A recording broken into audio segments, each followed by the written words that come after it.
With the debate on the 1984 riots having been reignited recently, a lot of the attention has actually turned in recent times. Following Rahul Gandhi's admission, of course, that some congressmen were probably involved, there has been a war of words between the Punjab Chief Minister Parkash Singh Badal and the senior Congress leader Amarinder Singh.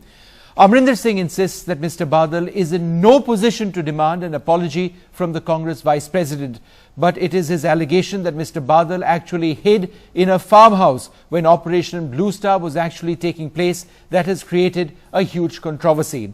Joining us now, the former Punjab Chief Minister and senior Congress leader Amarinder Singh. Sir, thank you very much for speaking to us.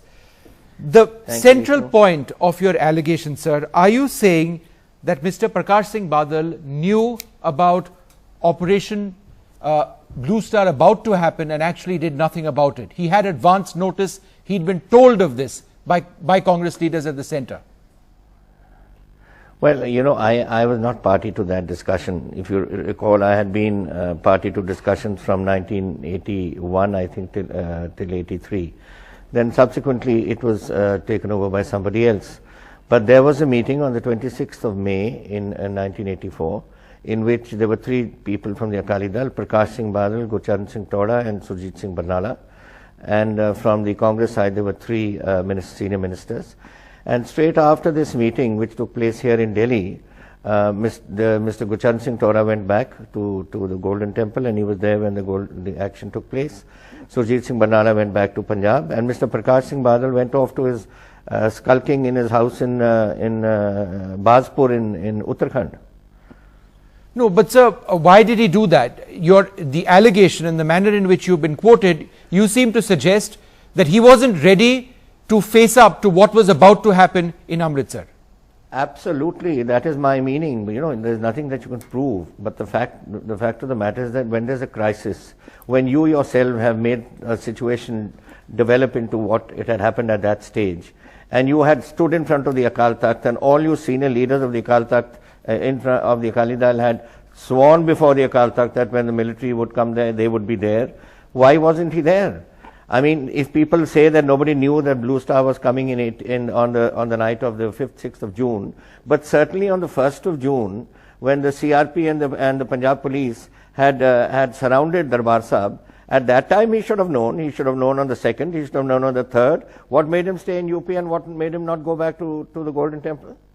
Sir, but again, the central question needs to be asked. Do you therefore believe that he was tipped off on Operation Bluestar? He believed it was inevitable? I think he must have known. I don't think the ministers would have tipped him off. Certainly not. But certainly he would known that this was going to happen. And I think he decided to just chicken out. That's it. So why does this debate have to happen now? Why is it that you're raising these points at this stage? Vishnu, this is not now. This has been going on for 29 years. This is the 30th year going on. Every time there's a state assembly election or there is a parliamentary election, the Akali Dal themselves raise it.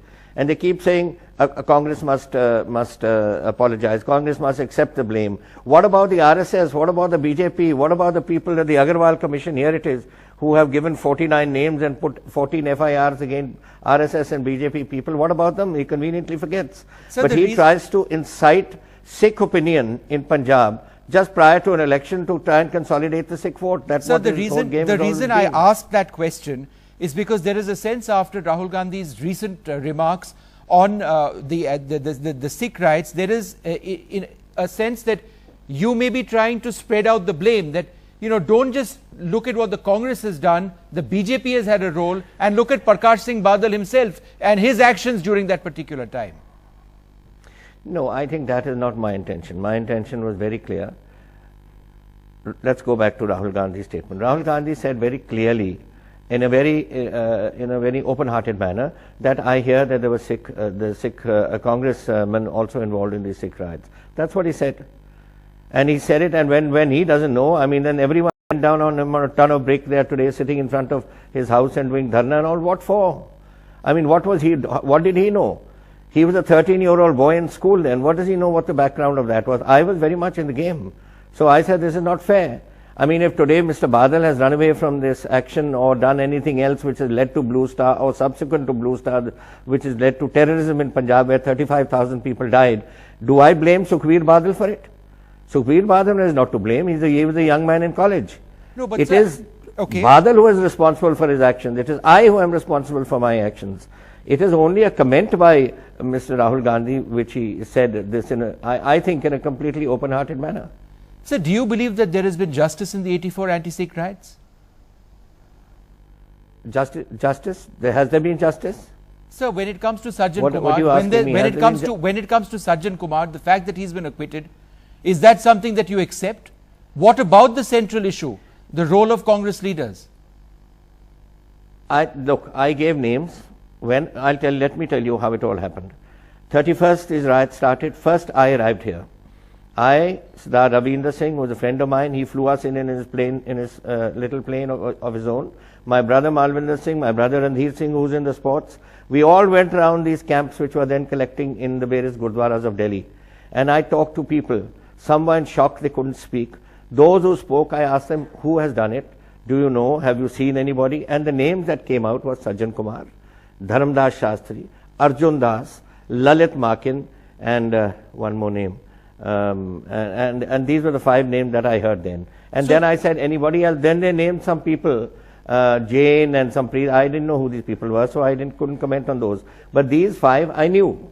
But sir, if Parkash Singh Badal today turns around and says that what is the problem with Rahul Gandhi naming these names, what's necessarily wrong with this? He is the Vice President of the Congress. Because Rahul Gandhi but surely accountability needs to stretch, even for things which have gone in the past. I mean, this is one of the biggest national events, one of the saddest chapters in our history.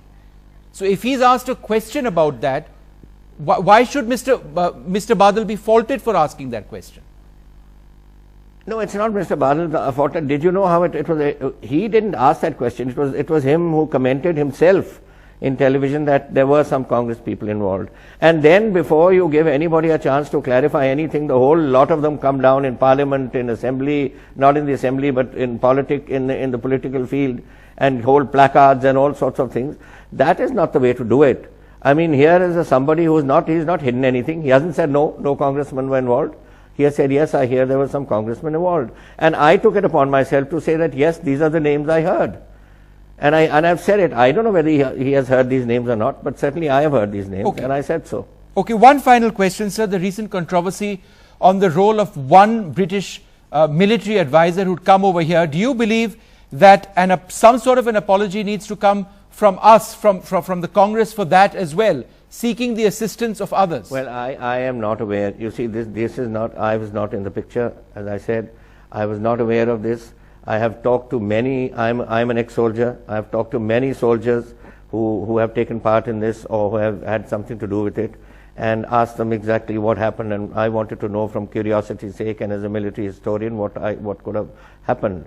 And let us say that this was, as far as I know, was a totally Indian Army operation. I don't think that there was anything. The Prime Minister of Great Britain has said that yes, there was some letter which was exchanged. That there was a military advisor who came over here. His advice may not necessarily but to advise on what? Have what resulted in the military action. But the question, but sir, it's on record in the British Parliament that there was one military advisor sent. He had recommended a certain type of military action involving helicopters and the like. What ultimately happened was a ground assault.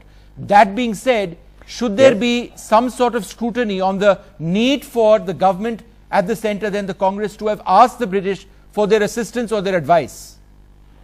I think that is for the government to announce whether there's anything such thing happened, and if so, what happened. It is the Ministry of Defence. It is the government that should make it stand clear on that issue.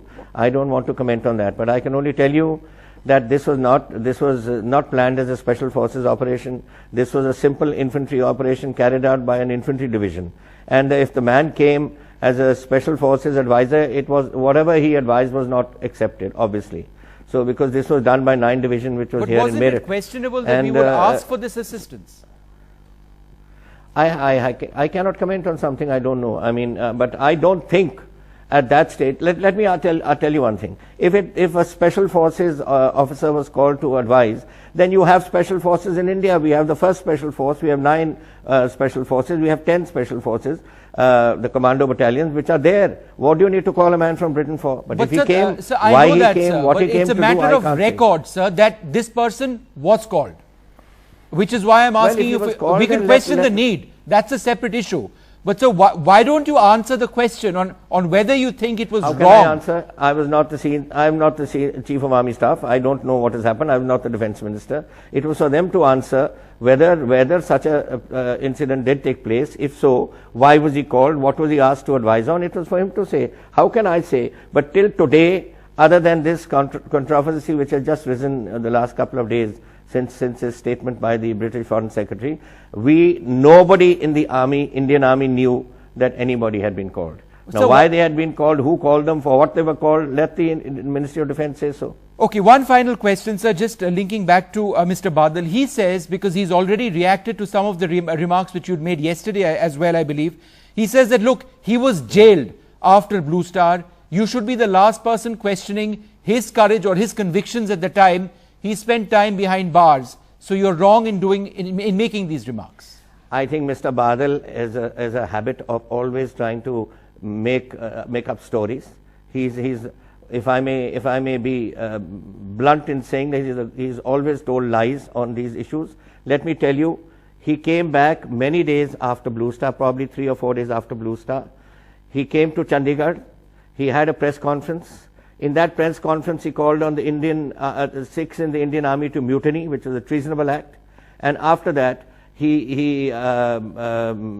he was asked by the press, where were you during the last few days? He said, I was in my farm in Bazpur. And having said that, he courted arrest and he was taken off to jail. He deserved to be in jail. And I think on these issues, if anybody is to blame for the pre-Blue Star and post-Blue Star operations, people may call Gurcharan Singh Toda. At least Gurcharan Singh Toda had the courage to go back from here and go and sit in the Golden Temple when that happened. Sardar Surjit Singh Barnala went back to Punjab. Why? What was the reason for this fellow to run away and go and skulk in Uttarakhand? And I think if you go into his role, someday that history will be written. He will be found as the man most responsible for this situation in Punjab, in which 35,000 innocent people were pulled out of buses and trains and killed. And he had never once spoken. Has he spoken once to apologize that 35,000 innocent Hindus were pulled out of buses and trains and killed? Did he apologize? No. He used to hunt with the hare and play, run with the hare and hunt with the hound. That was his policy all the time. Did he, at the time of terrorism in Punjab, did he ever stand up to these terrorists? Never. So you've also raised the issue of BJP and RSS leaders involved in the riots.